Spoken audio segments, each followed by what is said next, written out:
Humans to Mars Summit.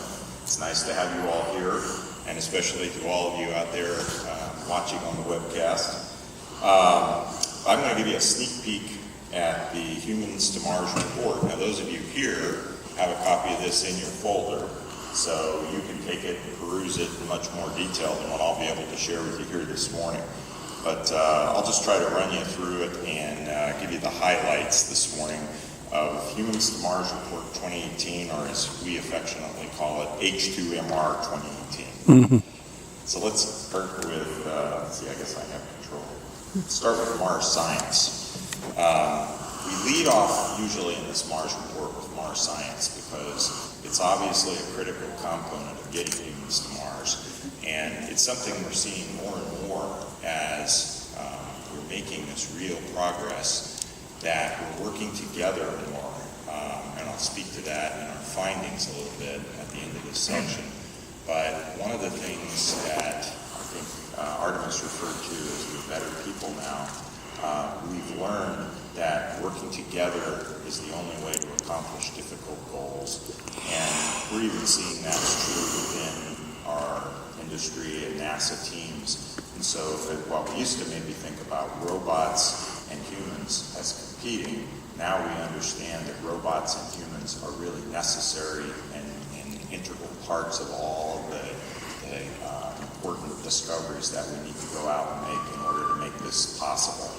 And just to summarize a little bit from the chart that you see up here, and this is part of what we'll present in the report, today, right now, on Mars, there are 6 orbiters flying around the planet, and several of those are international, including one from India, which is pretty impressive that we're now beginning to bring in other nations.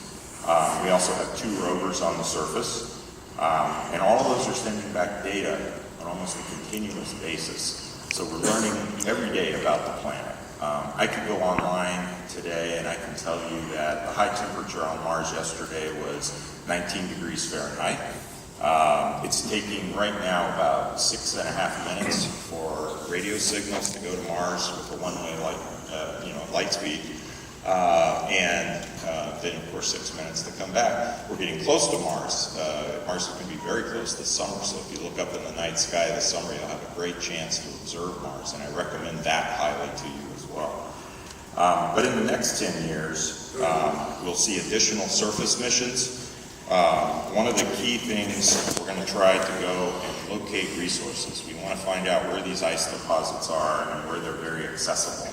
That's going to be a big determinant of where we want to land humans, because we want to have access to good resources like water.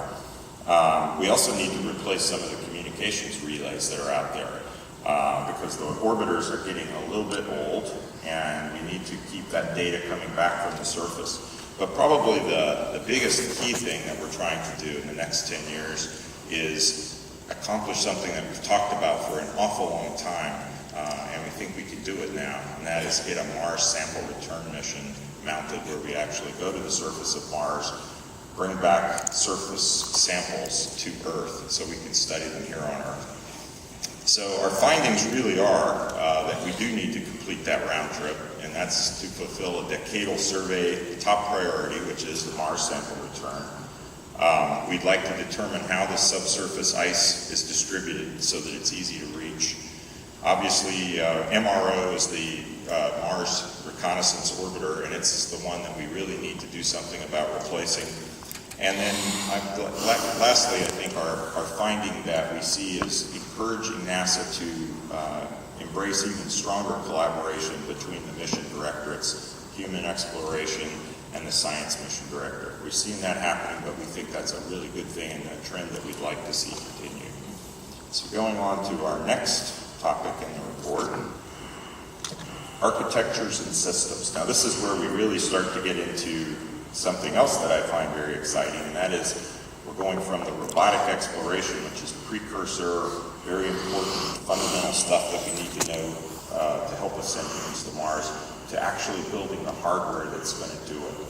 And so what you see on this chart is a couple examples on the top of Lockheed Martin and Boeing looking at architectures and systems that would be used to take humans out to Mars. In the case of the Lockheed Martin example, it's an orbiting platform around Mars that has, if you look on either end there's two sort of shuttlecock-shaped vehicles that are sortie vehicles that could go down to the surface for short stays, while the remainder of the complex stays in orbit around Mars and supports the crew, allows them to do important studies of Mars from Mars orbit, including potentially teleoperating rovers on the surface. The other side, you see what we've all come to kind of embrace as sort of a big picture architectural view with a big swoop, and it goes past the moon, you'll notice. One of the things we're really beginning to understand is that the moon can be a very interesting place for us to go and prove out a lot of our systems. And on the lower part of the chart, on either side, you see a couple of examples of something we're calling the gateway, which is a place that can orbit the moon, give us a destination for Orion to go visit with crew, and we can put systems on board that we need to work on to prove out the life support and other key elements that we're going to need for these 1,000-day class missions to send humans to Mars. So a couple of concepts there are shown in orbit around the moon. And then finally, in the center on the bottom, is the architecture concept of SpaceX.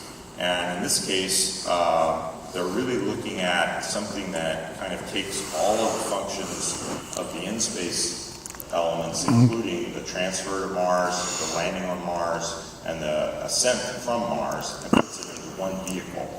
And so this vehicle is refuelable. It's launched into Earth orbit on the rocket known as the VFR, and then refueled in Earth orbit, where it makes the journey to Mars, and then also ascends from Mars and returns to Earth.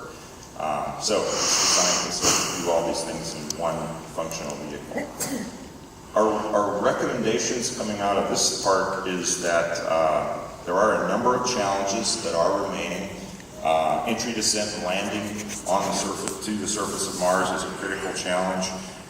We need to understand where these resources are, as we mentioned in the science section. So we think that we need to place special emphasis on these particular areas and begin working on those right away, and especially where we can take advantage of things that have significant value for both lunar exploration as well as the exploration of Mars. In terms of the gateway, we think one other aspect of it that needs to be examined is that it is useful potentially as an aggregation site to bring together these elements that you can see in some of these architectures in preparation for human missions to Mars. And then finally, we see the collaboration between NASA, industrial, commercial, and international stakeholders should focus on a unified, achievable, and sustainable approach to a human mission to Mars. So we're always looking at things, even when we're going out and working around the moon, we're looking at things that feed forward to Mars.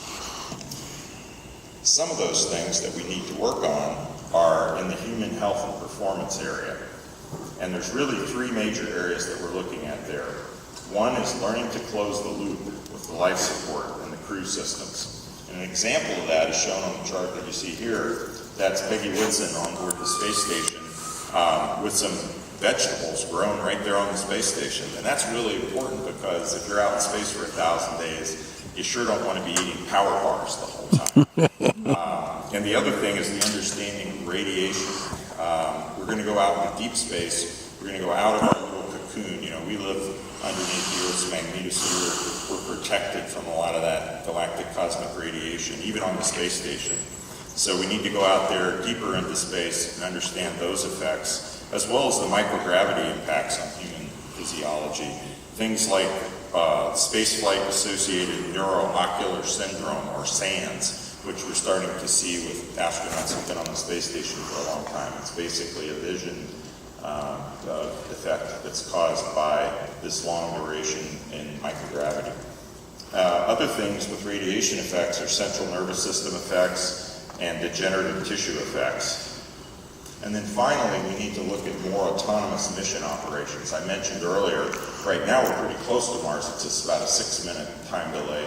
At the worst point, it's 12 plus. And so the crew cannot rely, as we do today on constant contact with mission control, so they need to be more autonomous. And the autonomous crew of the future is going to need intelligent systems that provide both decision-making and execution support to ensure that the mission will be successful. And that's basically what we're showing there on the bottom of the chart. In terms of policy, I think this area is sometimes underestimated. Certainly we all recognize that we need to have support from our stakeholders in order to make this mission happen. And so we're seeing here at Explore Mars that citizen engagement is really beginning to gain traction. And you can see an example there of one of our Hill activities with some of our officers representing a broad group of citizens who just went up on the Hill to make this message known to their congressman.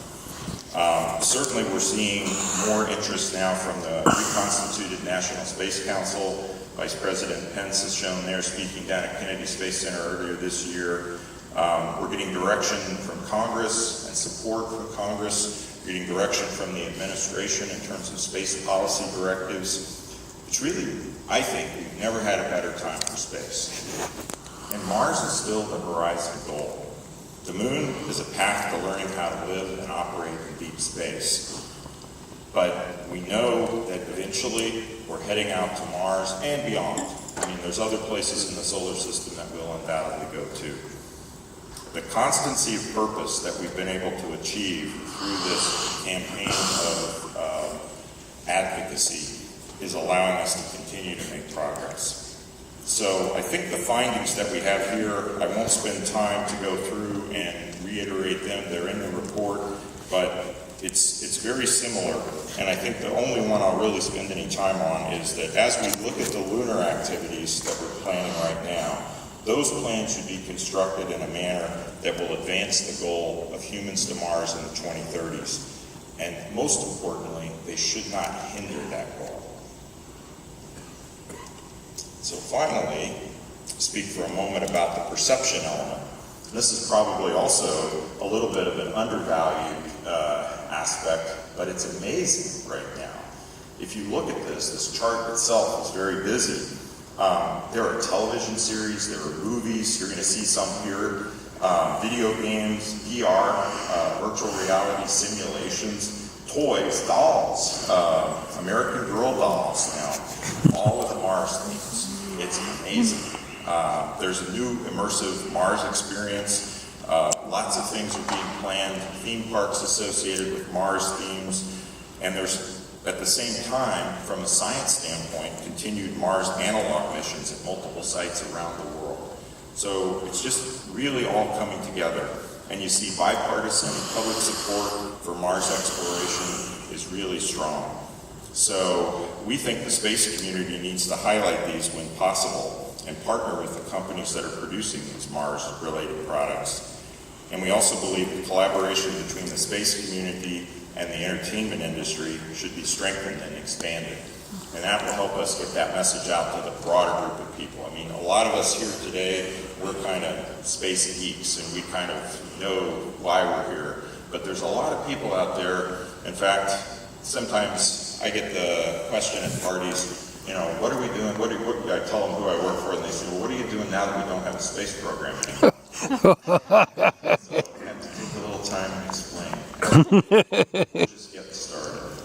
And to kind of end on a theme here, here's where we're going. This is where we can be in the 2030s. And I'm excited to say that I think we're making good progress toward that. I hope you'll read the report and find that in there. And I'll leave you with this last video, which reminds us that we really are on our way. This just happened last Saturday. Go out, go center, go inside. 5, 4, 3, 2, 0.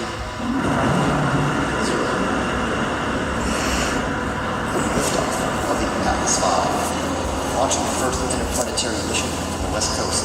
And NASA InSight, the first outer space robotic explorer to study the interior of Mars.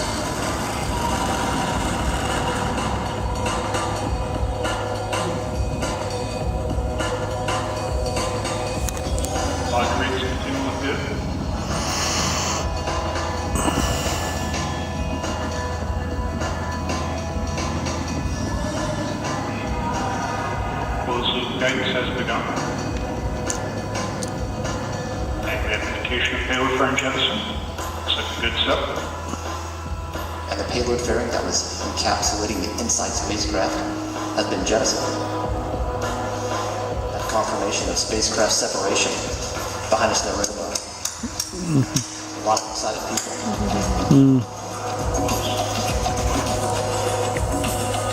We'll be on Mars for Thanksgiving. All right.